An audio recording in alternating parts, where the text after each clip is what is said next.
A competent technician must be aware of health and safety issues when dealing with computers, such as lifting heavy objects such as computers and monitors.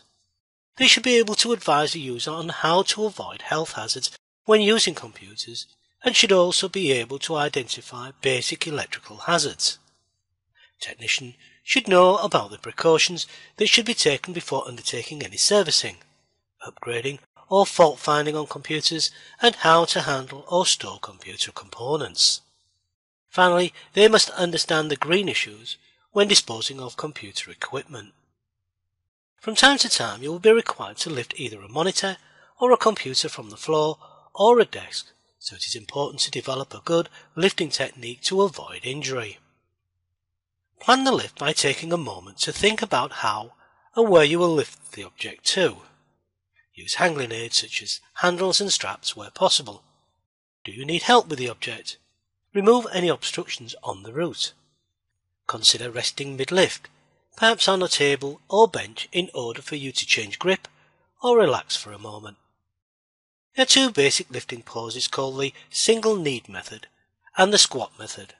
Which of these use depends on the size and the weight of the object. With the single knee method, start with one knee on the floor. Place the leading leg slightly forward if this is more comfortable. Use the strength of your arms to raise the object up onto your mid-thigh. Then use the power of your legs to stand up. An alternative way to lift is to position the object in between your knees. This is called the squat method. Keeping your back straight and your arms extended, begin to stand up using the power of your leg muscles rather than your back to generate the lifting force. Always adopt a good posture. Bend your knees so that your hands, when grasping the load, are as level with your waist as possible. Do not kneel or flex the knees. Keep your back straight by tucking in your chin. Lean forward over the load slightly as this helps maintain your balance and posture. And to keep a good grip, keep shoulders level and facing in the same direction as the hips.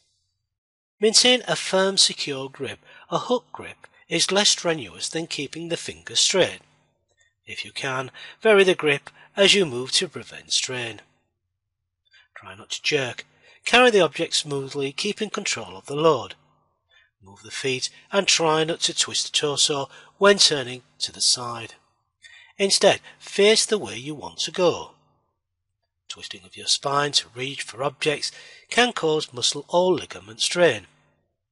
Always turn around completely and move your whole body towards the required object. Put the load down and then adjust the positioning if necessary. And don't try to move it all in one go. Never try and lift the object with your back as shown, as it could cause permanent back injury. Those working with keyboards and computer display screens for prolonged periods can be exposed to a number of health hazards. The principal hazard relates to the arms.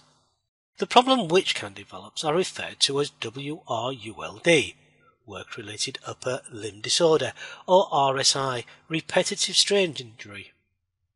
Apply ergonomic principles to the design, selection and installation of the computer equipment. The design of the workplace and the organisation of the tasks can readily control the risks. The risk is only significant for those who use computer workstations intensively for a large part of the working day. To prevent such injuries, we can follow some basic principles. Sit up straight in front of the keyboard and screen. Do not sit with your feet or legs crossed.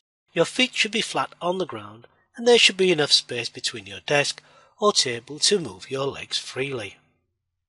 Lower arms and thighs should be parallel to the ground. If possible, make adjustments to the chair. When using the keyboard, make sure that the keyboard is tilted. The wrist and fingers should line up directly with the lower arms and not be bent as you type. Do not hammer the keyboard when typing and do not overstretch the fingers. When using the mouse, keep it within easy reach. Wrists should not be leaning on anything, nor leaning to the side. Flex the hands and fingers to prevent cramp and aches. Take frequently short pauses and take the hand off the mouse and let the mouse arm hang straight down from the shoulder. Use alternative keyboard actions so that you are not continuously using the mouse. Change the mouse from right to left-handed use or vice versa from time to time. You can avoid eye and neck strain by reducing the time working on the computer, which can lead to tired eyes and discomfort. Adjust the screen to avoid reflections and use the blinds or curtains at the windows if available.